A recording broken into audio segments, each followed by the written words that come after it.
didn't such an amazing thing happen. I thought I hadn't won at first, but I bloody won. I paid £10 to enter in a draw to potentially see Bombay Bicycle Club singing a load of their old songs at Nambucca in North London, in the very slim hopes that maybe I would win. And then I saw that the week before shows had happened, and I was like, oh, I guess I didn't. And I was meant to go to a friend's house party, but then the following Tuesday, I get the email saying, oh, bloody won! And I got to take a friend.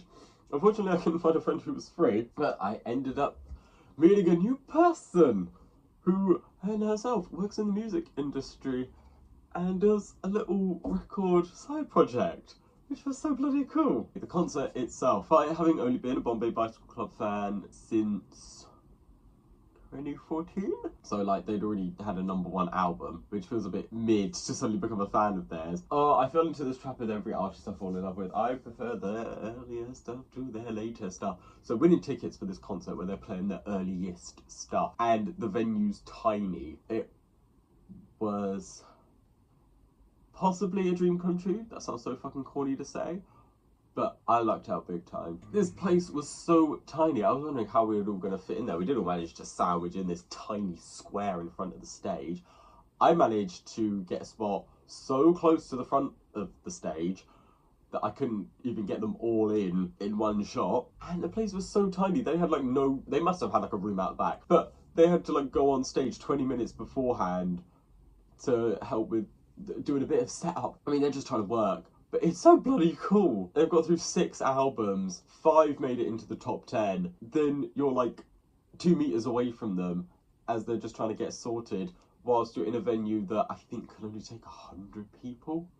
That place is tiny. And about Nambucca, I found out about Nambucca because I found out that it used to be this indie folk bar in North London that then, due to pressures from COVID, closed. And it was through seeing that Bombay were performing one of these concerts at Nambucca that it had reopened, and now I get to say I've been there. Another venue down, and a small venue back in the trend of them all closing. So as expected, it was just all their old music, which whilst doesn't have all the different layers of genres and more intricate writing, and is mainly just very guitar heavy, kind of sad teenage songs, my heart was filled with so many jelly beans.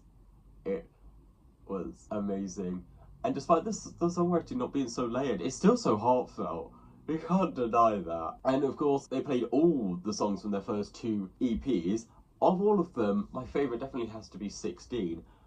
I didn't realise it was specifically about being nostalgic for being 16 once you turn 17. But looking back at it, when I turned 17, I was a bit nostalgic for being 16. The main reason being A-levels are way harder than GCSEs. But I don't think they were getting at that in the song. I've never really tried to figure out the lyrics of 16. I just love the song. It's real life, it's real life.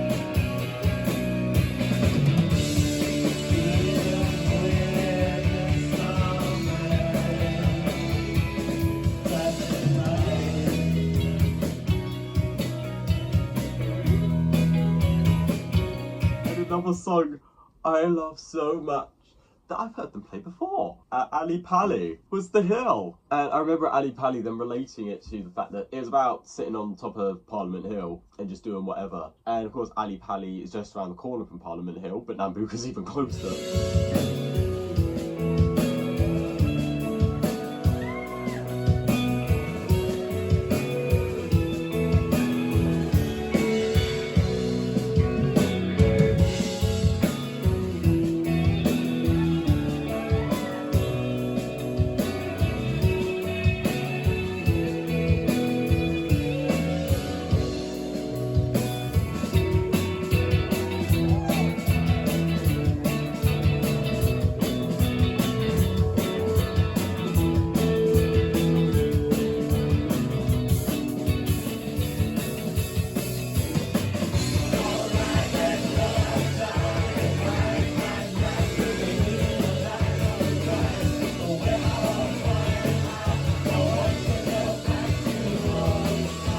I got to see that song again with the same precious memories behind it. Although one thing I did find annoying that they didn't include is on the EP version, during the little instrumental before the last chorus, there are little lines. It's something like, I know that you won't keep it, you're shit at keeping secrets. And that's my favourite bit of the song, and they didn't sing it. Jack, I'm disappointed. I am very disappointed in you. That's my favourite bit of the song. But still, it is a bloody awesome song. I think this one, it was the second one they sang. And that began the whole mood of the crowd that we were just gonna jump up and down and go crazy. And not saying obsessive, but beyond excitable that we're specifically getting to experience these songs and just be endlessly happy. I don't know how to describe it. It's so simple and sometimes it looks so stupid, but it's so much fun and so precious. They started with How Are You?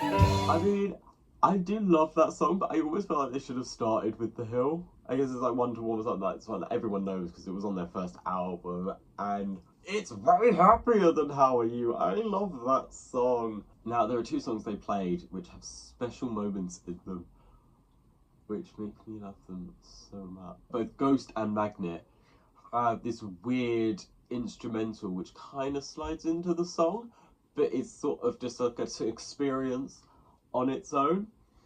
And then the one with Ghost, it's sort of got two layers. They've got one where it fits in with the song, and then there's that next bit where a lot of the guitar is taken away, but it's just sort of this like low driving beat that I feel like if you're just sat in your room as a teenager, you can just switch off to the world listening to.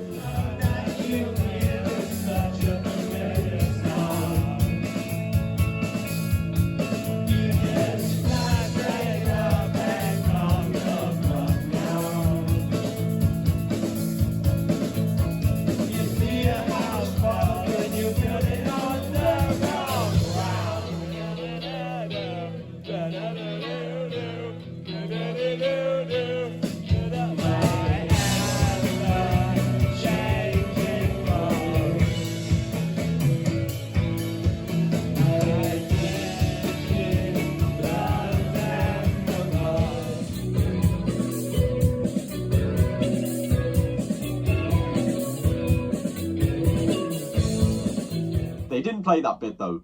That really annoyed me. However, the outro bit on Magnet, I think, is 20 million times better. And they bloody played it. Jack like knelt down and went down to a synthesizer and must have had like a mixer deck or something. Or looping, I think it had a looping device. And he set it all up. And I was just like, I'm getting to it because I've been desperate for so long for them to play Magnet.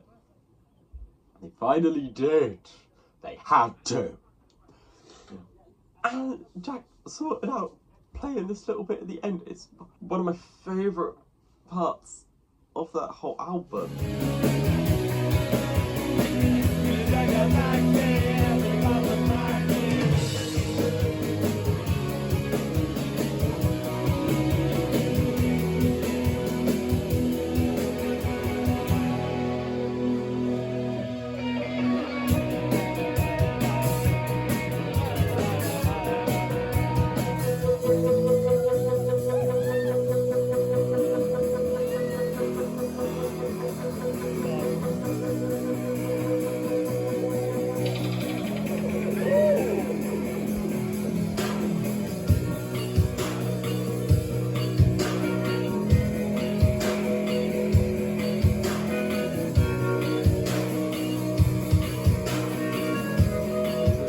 I love the real power and energy behind that song, but looking back at my footage, it almost was a bit muted. Like, it's so forceful on the album.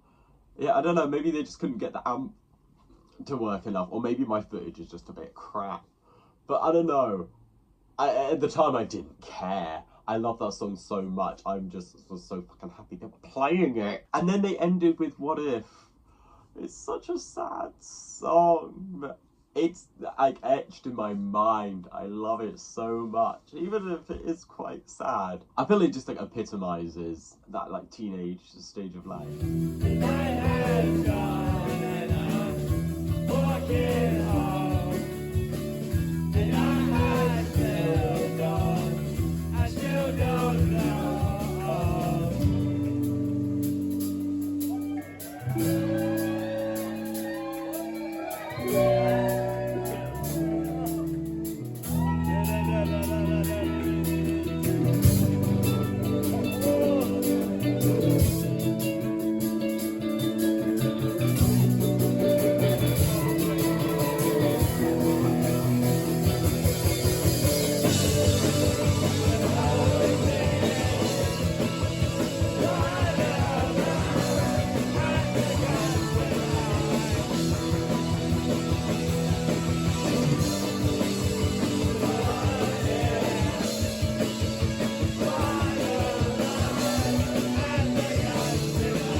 I really don't know what else to say. It's just sad, but also really feeling happy at the same time. And what would it be if there wasn't an encore and we continued in to Always Like This? They even said that they didn't upload this to MySpace, which kind of sounds strange because it was only 8 or 9 when they released these early EPs. But I'd have been 11 when they released their first album in 2009, when MySpace was still pretty big. It was yet to be taken over by Facebook in the kind of social media ranking. But I found that kind of strange. I guess they kind of signed with a label, and so didn't really feel a need to use the MySpace. If you look in the dark depths of Bombay Bicycle Club and Jack's MySpace and Bandcamp and SoundCloud and whatever, there's some weird stuff down there. I remember there being one track called Elmo Bought a Hammer. And I remember watching the interview where they talk about their first ever concert, and it was at their school assembly. Their headmaster was just like, oh, well, 3 of you are really into music. Do you want to, like... And it's how they formed. It was just, I think, Jack, Jamie and Soren probably knowing each other a bit, and their headmaster just saying, oh, you all play instruments at high grades, can you do a little performance? And so they played some 70s funk song, a slight rearrangement of a certain early demo Jack made called Something Ain't Right. And then they played a Tom Beck song, which I absolutely bloody love, and he plays at every concert because, again, he has to. CC, set the fire in me if you care. I don't know, maybe Jack thought that something like this, Always Like This, what the fuck? What's Something Like This? Isn't that a Chainsmokers song? Okay, we're talking about Always Like This by Bombay Bicycle Club, and that it was such a good song he didn't kind of want it next to his early teenage angst emo shit.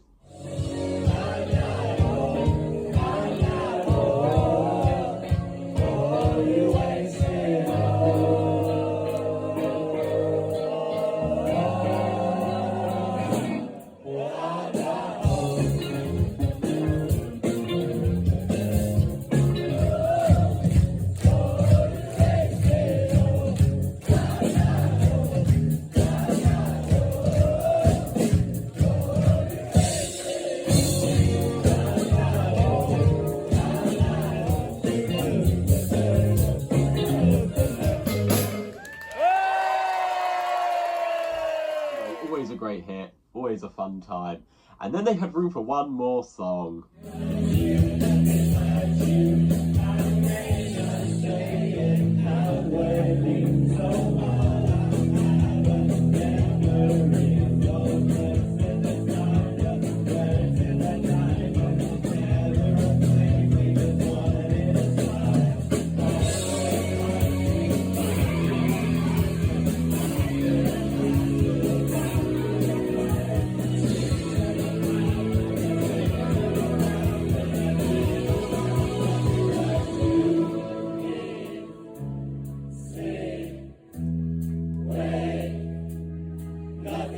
I love Eat, Sleep, Wake, but it should have, I guess it's one they know because it's always in the set for modern times, but I feel like they should have picked another really old one.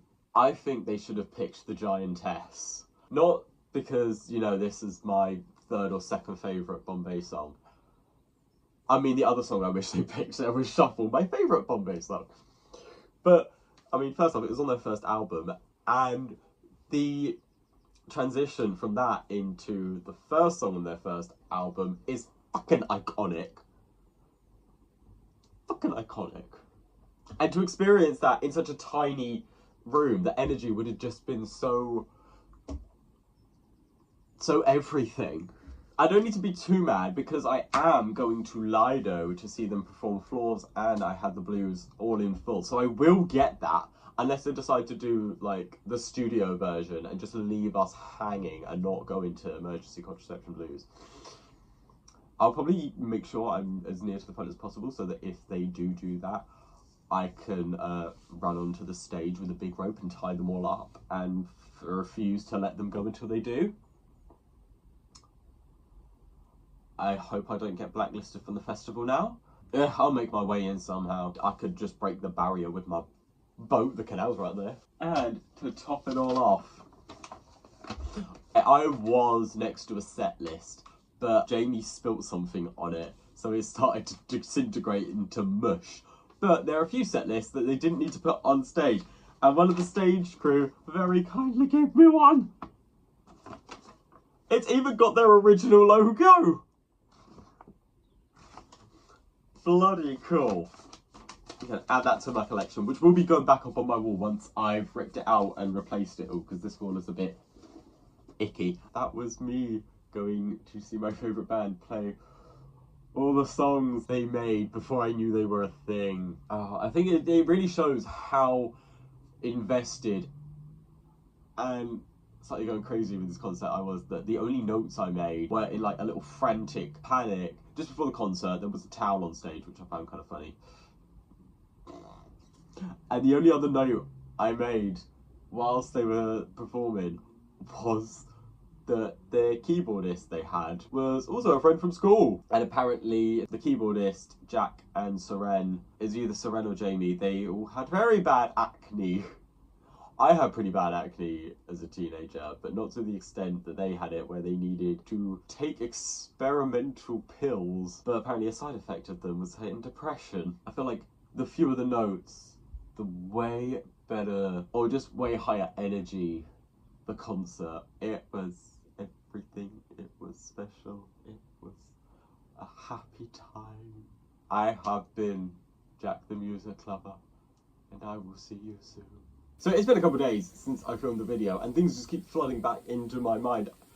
I was looking through the photos, and I found the very strange picture of Seren in a hat on the drum. One thing that did cross my mind while I was out on a walk yesterday is they missed an early days song. They played Evening Morning. I'm ready to hold you any day.